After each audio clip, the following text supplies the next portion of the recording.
Well, what men get up to in their sheds and workshops is a bit of a mystery to most women, who are probably just glad to have them out of their hair anyway. Well, tonight, Simon Royal reveals what one group of Adelaide men have been doing, using their passion for creating gadgets to improve the lives of others.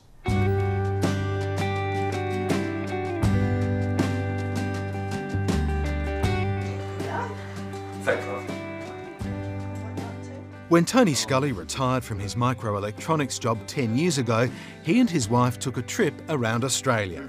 When they got home, Tony Scully started twiddling his thumbs, wondering what he was going to do with himself.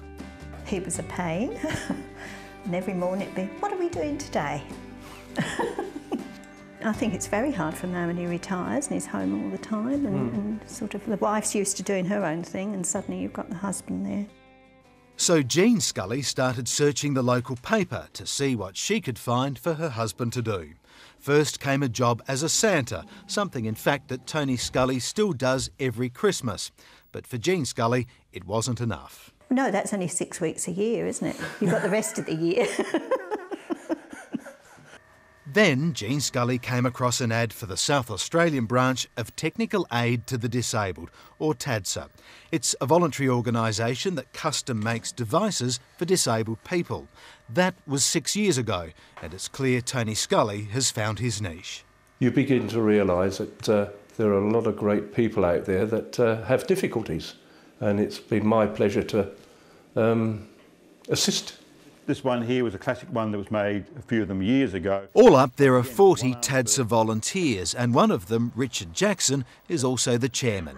He says in its 30-year history, Technical Aid to the Disabled has made many and varied gadgets, from a one-armed pool cue to a musical training potty for an intellectually disabled child.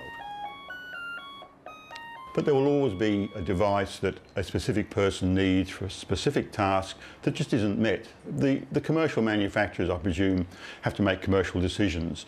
This is one reason why what is made is quite expensive to start with, usually anyway. So there'll always be that 1% of the 1% where the need isn't met. Either that, or it's just such a unique thing that somebody wants to do that nobody maybe has considered making anything for it.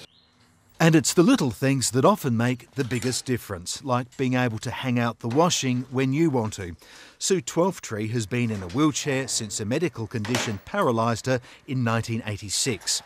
She moved to Adelaide 3 years ago from the country, where she'd simply had her hills hoist chopped down to size.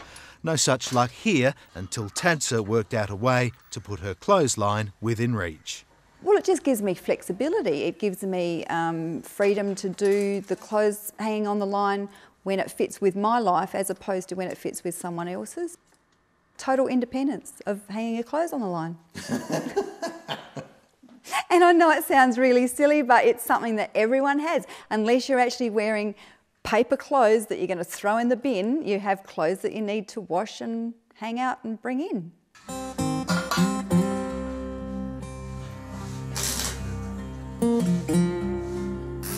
Randall Dunn is another of TADSA's volunteers. Like Tony Scully, he too was looking for something to do in retirement. Today, he's building a case carrier for a blind man.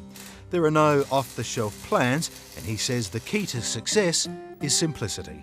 The whole process is a thinking process. As you're building it, you're trying to imagine the difficulties that the individual's going to have if you don't make it right. And Tony Scully agrees. His first project, a window opener, resulted in 6 beautifully engineered items that were completely useless to the client. But even after all these years, there can still be complications. A few weeks ago, he tried to make fishing gear for a one-armed fisherman. We tried to make a harness, you know, out of strapping, but even I found... That was a laugh. Even I was having difficulty. 2 men at was it Travis and you, were trying to make this harness, and it was all bits of strapping, proper strapping, but this poor man with one arm, he would have had to sort of step into it, try and pull it up, pull it over shoulders, and then I sort of said, well, surely it would be simpler if he just had it all stitched to a vest, and he's only got to slip his arm through. So, we've made a second one now, haven't you? Yes, yeah. We've just done a second one for another one-armed fisherman. Over the years, technical aid to the disabled has made more than 2,500 devices. Clients pay for materials, but obviously not for labour. Richard Jackson says most devices cost less than $100. For volunteers, though, there's a payback of a different kind. In all men, there lurks a frustrated tinkerer, just waiting for his chance to shine.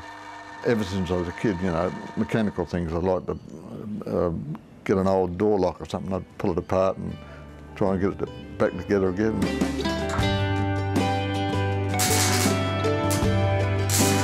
The main thing is it keeps your mind working.